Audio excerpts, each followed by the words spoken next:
دو صورتیں یہ بھی بڑی فضیلت کی حامل ہیں. کل بلکہ آج بھی اور کل بھی میں یہ صورتوں کے بارے میں آقا دو جہاں صلی اللہ علیہ وسلم کی حدیث مسلم شریف کی حدیث سماعت کر رہا تھا، بلکہ لوگوں کو سنا رہا تھا کہ مسجد میں بھی ہمارا جو ہے تھوڑی دیر کا قرآن کا اور حدیث کا درس ہوتا ہے. تو اس میں یہ حدیث آئی کہ جو آل عمران اور سورہ بقرہ تلاوت کرتا رہتا ہے، یہ دونوں صورتیں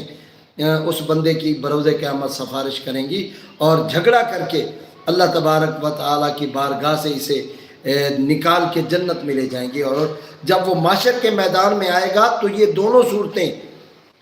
پرندوں کی شکل میں، بادلوں کی شکل میں سامان کر کے،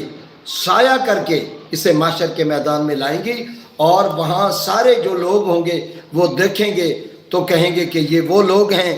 کہ جو قرآن پاک کی تلاوت کرتے تھے. تو اللہ تبارک و تعالیٰ